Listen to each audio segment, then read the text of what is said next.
Hello, 12th CBSE Mathematics Relation and Functions Introduction கொடுக்க போகிறோம். ரிலேஷன்ஸ்னால் நமக்கு என்ன ஞாபகம் வரும்? நம்மளோட ரிலேட்டிவ்ஸ் ஞாபகம் வரும் இல்லையா? அந்த மாதிரி மேக்ஸில் இருக்கிற ரிலேஷன்ஸ் பற்றி நம்ம பார்க்க போகிறோம். Basics of relations. Relation is a subset of Cartesian product. Cartesian productனா நமக்கு ஏற்கனவே என்னன்னு தெரியும். அதோட சப்செட் தான் என்னது? ரிலேஷன். இப்போ எக்ஸாம்பிளுக்கு ஏன்னு ஒரு செட் எடுத்துக்கலாம். இப்போ ஏ கிராஸ் ஏ. ஸோ ஏயோட கார்ட்டீசியன் ப்ராடக்ட் நம்ம பண்ண போகிறோம். ஸோ இப்போ இதில் இருக்கிற ஒவ்வொரு எலமெண்ட்டு ஃபஸ்ட்டு 1 எடுத்துக்கிட்டிங்கன்னா இந்த செட்டோட 1,1 1,3 1,5 அப்புறம் 3,1 3,3 3,5 5,1 5,3 5,5 இதுதான் கார்ட்டீசியன் ப்ராடக்ட்.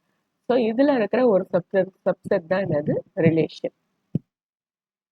ஸோ நான் ஒரு ரிலேஷன் கொடுக்குறேன். என்ன கண்டிஷன் கொடுக்குறேன்னா ஏ ஈக்குவல் டு பியாக இருக்கணும். ஏ கமா பி எடுத்துக்கிறீங்க, அதில் ஏவும் பியும் ஈக்குவலாக இருக்கணும். ஸோ இதுலேருந்து ஒரு சப்செட் ஏவும் பியும் ஈக்குவலாக இருக்கணும். ஸோ அந்த மாதிரி என்னென்ன நம்பர் இருக்குதுன்னு பார்த்தீங்கன்னா இதில் என்ன இருக்குது? 1,1 3,3 5,5. ஸோ என்ன ரிலேஷன்னா ஏ ஈக்குவல் டு பி. ஸோ அதுலேருந்து நம்ம ஒரு ரிலேட்டிவ் எடுக்கிறோம் இல்லையா? ஸோ இதுதான் என்னது? ரிலேஷன். ஸோ இந்த மாதிரி இந்த செட்லேருந்து எத்தனை வகையான ரிலேஷனை நம்ம எடுக்கலாம் அப்படின்றதுக்கு ஒரு ஃபார்முலா இருக்குது. So number of relations equal to 2 power n of a into n of b. n of a னா அது செட் 1, n of bன்றது செட் 2. ஸோ அதில் எத்தனை நம்பர்ஸ் இருக்குது? இப்போ நம்ம ஏ தான் இங்கே எடுத்திருக்கோம். ஸோ ஏல நம்பர் ஆஃப் எலமெண்ட்ஸ் எத்தனை இருக்குது? 3. ஸோ n of a னா 3. இன்னொன்று என்னது? நம்ம ஏ தான் எடுத்திருக்கோம், அதில் என்ன இருக்குது? 3. அப்போ 3 into 3 2 power 9. ஸோ ஒரு கார்ட்டீசியன் ப்ராடக்டில் இருந்து எத்தனை வகையான ரிலேஷன் நம்ம எடுக்கலாம்ன்றதுக்கான ஃபார்முலா அது. இப்போ relation is expressed as an ordered per. இப்போ இங்கே போட்டிருக்கு இல்லையா? அதான் அது ஆர்டர்ட் பர்.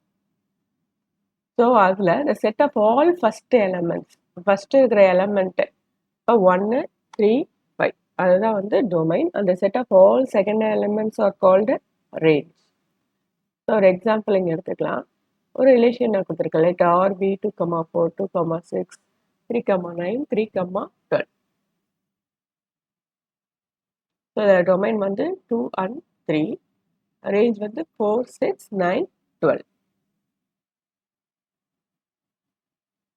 ஸோ என்ன மாதிரி ஒரு ரிலேஷனில் நான் எடுத்திருக்கின்றதை இங்கே போட்டிருக்கேன். ஆர் இஸ் ஃபேக்டர் ஆஃப் அப்போ 4ஓட ஃபேக்டர் என்னது? 2, 6ஓட ஃபேக்டர் 2, 9ஓட ஃபேக்டர் 12ஓட ஃபேக்டர். அப்படி ஒரு ரிலேட்டிவ் கொடுத்து ஒரு எக்ஸாம்பிள் கொடுத்துருக்கேன். இப்போ இங்கே ஏரோ டயக்ராமில் அதை ரெப்ரசென்ட் பண்ணியிருக்கோம் அந்த ரிலேஷனை. Domain core domain. ஸோ என்ன ரிலேஷன்னா R equal X equal to 2x + 1. So அந்த ரிலேஷனில் இந்த ஏரோ டயக்ராம் இருக்குது. ஸோ இதில் டொமைன் என்னது? 1 2 3 4. 4 டொமைன்றது 3 5 7 9 10. ஸோ என்ன ரிலேஷன் இதில் கனெக்ட் ஆகிருக்குன்னு பார்த்தீங்கன்னா X equal to 2x + 1. So இந்த டொமைனில் இருக்க ஒவ்வொரு வேல்யூ எக்ஸோட வேல்யூ இதில் சப்ஸ்டியூட் பண்ணிங்கன்னா அதில் வர்ற ஆன்சரை தான் நம்ம என்ன பண்ணியிருக்கோம்? ஏரோ டயக்ராம் போட்டிருக்கோம். இதுதான் அந்த ஆன்சர் தான் என்னது? Range. So domain core domain, இது range. A relation represented by the எப்படி represent பண்றோம்? capital R. And R power -1 is called inverse relation. இது inverse relation சொல்றோம். இப்போ ரிலேஷன்ல A, B belongs to R அப்படின்னா இன்வெர்ஸ் ரிலேஷன்ல B, A. அவ்வளோதான். So relation பற்றி ஒரு சின்ன இன்ட்ரடக்ஷன் தான் இது. அடுத்த வீடியோவில் நம்ம டைப் ஆஃப் ரிலேஷன் நம்ம பார்க்கலாம்.